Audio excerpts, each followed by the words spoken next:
campaigning for the U.S. presidential election ramps up in the aftermath of Labor Day. The latest voting intention poll by Redfield and Wilton Strategies finds that President Trump has made significant gains over his Democratic rival in the past month, erasing most of the momentum that Joe Biden built over the summer. Whereas Joe Biden continues to hold commanding leads over Donald Trump in Michigan and Wisconsin, the Democratic candidate's lead in Arizona and Florida is now barely past the margin of error, despite having almost reached double digits in the summer. In North Carolina, the incumbent president leads by a slim margin, and in Pennsylvania, Donald Trump has halved Biden's lead. In Michigan, Joe Biden currently holds an 11-point lead over Donald Trump, which represents a slight decline from Joe Biden's 12-point lead in July and August, but nonetheless represents a commanding lead over Donald Trump. Part of the reason for Joe Biden's success in the polls in Michigan is that twice as many, 52%, of those who did not vote at all in 2016 say they will vote this time for Joe Biden than for Donald Trump, 26%. Our research has previously suggested that the high levels of approval for Michigan's Democratic Governor Gretchen Whitmer's handling of the coronavirus pandemic in the state could be one possible explanation for Donald Trump's relatively lower popularity with the Michigan electorate. 1. The situation in Wisconsin is similar to Michigan.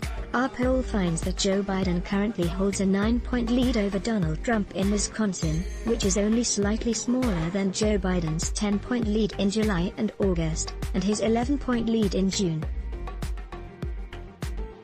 All of these changes fall within the margin of error of the poll, and it is clear that Joe Biden's lead in both Michigan and Wisconsin has remained stable for the duration of the summer. Similar to Michigan, our poll finds that 59% of Wisconsin respondents who did not vote in 2016 now plan to vote for Joe Biden. By comparison, only 28% of this subgroup say they will vote for Donald Trump. Although Wisconsin's Democratic Governor Tony Evers has earned higher approval ratings for his handling of coronavirus in the state, our latest polling finds that his handling of recent race-related incidents in Kenosha has been unpopular. Now, events in Kenosha appear to have had only a slight effect, if any, given that the change is within the margin of error, on the presidential voting intention of the Wisconsin electorate. Nevertheless, it is possible that in the coming weeks the topic of law and order will become increasingly important in Wisconsin, potentially allowing President Trump to make inroads with voters in the state. Up until August, the situation in Pennsylvania, where Joe Biden was born and raised, was similar to Michigan and Wisconsin. Joe Biden held a 10-point lead over Donald Trump in June, followed by 7-point leads in July and August. Now, our poll from the first week of September finds Joe Biden leading Donald Trump by 5 points in Pennsylvania. Although this lead is still considerable, Joe Biden's lead in Pennsylvania has halved in June, suggesting that the Donald Trump campaign is having a degree of success in galvanizing Pennsylvania voters. One possible explanation for Donald Trump's success in narrowing Joe Biden's lead in Pennsylvania could be the president's targeted campaign against the stance of Kamala Harris, the Democratic vice presidential nominee, towards fracking. Indeed, fracking is an important element of the Pennsylvania economy, and provides many well-paid jobs in areas of the state that have traditionally been less prosperous. Last month, when we asked respondents in the 6 swing states whether they would support or oppose a blanket ban on fracking, respondents in Pennsylvania expressed the highest level of opposition, 33% opposed, compared to respondents in swing states such as Arizona, 24% opposed, where fracking is of lower economic importance. Even though Joe Biden's lead in the 3 Midwestern swing states is strong, albeit not insurmountable, as the results from Pennsylvania show, it is a different story in the Sun Belt, where the race is extremely close. In Florida, Joe Biden's lead has fallen from an 8-point lead in August to a 3-point lead in September, which is barely outside the margin of error of our poll. This latest result represents a return to the figures we saw in May, when Joe Biden had a 2-point lead over Donald Trump in Florida. As the summer comes to an end, it appears that Joe Biden has lost a large proportion of the voters in Florida he had gained over the summer months. Our results in Arizona find a similar trend as in Florida. Joe Biden's lead in Arizona has fallen from a 9-point lead in August to a 5-point lead in September, which represents a return to the difference in the level of support for each candidate that we observed in May. Whereas Joe Biden was able to increase his lead over Donald Trump in Arizona from a 4-point lead in May and June to an 8-point lead in July and a 9-point lead in August, Joe Biden's summer momentum in Arizona also appears to be faltering now. Of all 6 swing states, the race in North Carolina is the closest. Donald Trump currently holds a 1-point lead over Joe Biden in North Carolina, which falls within the margin of error of this poll. Although in June it seemed like Joe Biden was successfully gaining ground in North Carolina and securing a 6-point lead, Donald Trump was then able to reverse this trend, and the two candidates have been within the margin of error of each other for the past 3 months, with Donald Trump leading by 1% in this southern state.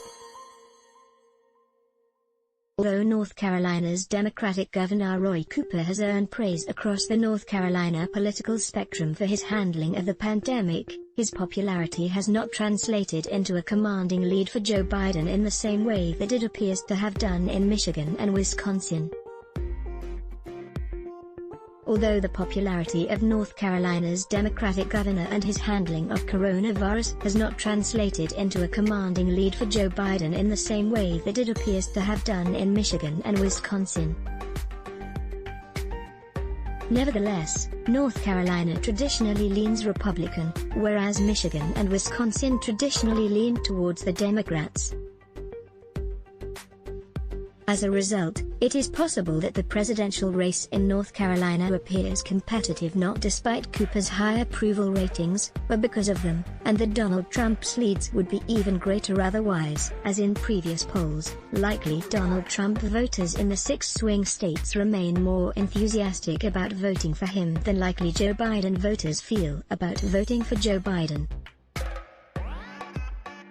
Our poll finds that 59 to 70% of likely Donald Trump voters in the 6 swing states say they feel very enthusiastic about voting for him, with the highest proportion being in Florida, 70%, and the lowest in North Carolina, 59%. Meanwhile, 45 to 52% of likely Joe Biden voters across the 6 swing states feel very enthusiastic about voting for the Democratic candidate, with the highest proportion being in Michigan, 52%, and the lowest in Pennsylvania, 45%. The level of enthusiasm among the likely voters of each candidate across the 6 swing states is broadly reflective of the findings of our latest national poll, where 64% of likely Donald Trump voters and 52% of likely Joe Biden voters say they feel very enthusiastic about voting for their candidate. Across all 6 swing states, more than 3/4 of likely Donald Trump voters continued to say they are voting for Donald Trump primarily because they support him, rather than because they oppose Joe Biden.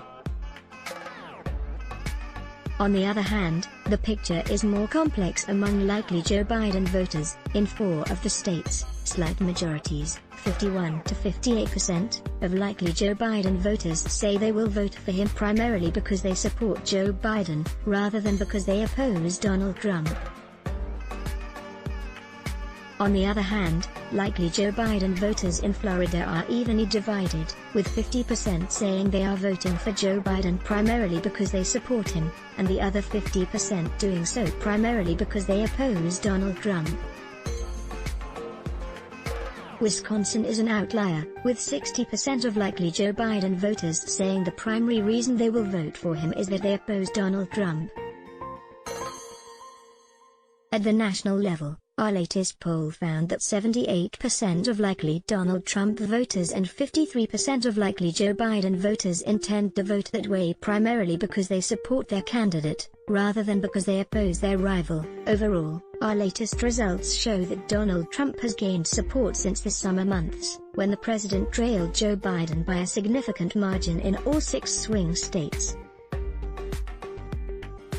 Not only are Donald Trump and Joe Biden now virtually tied in North Carolina, despite Joe Biden having a 6-point lead there in June, but Donald Trump has also managed to halve Joe Biden's lead in Pennsylvania from 10 points to 5 points. Similarly, in Arizona and Florida, Joe Biden's lead over Donald Trump is now barely above the margin of error of the poll, despite having nearly reached double digits in August.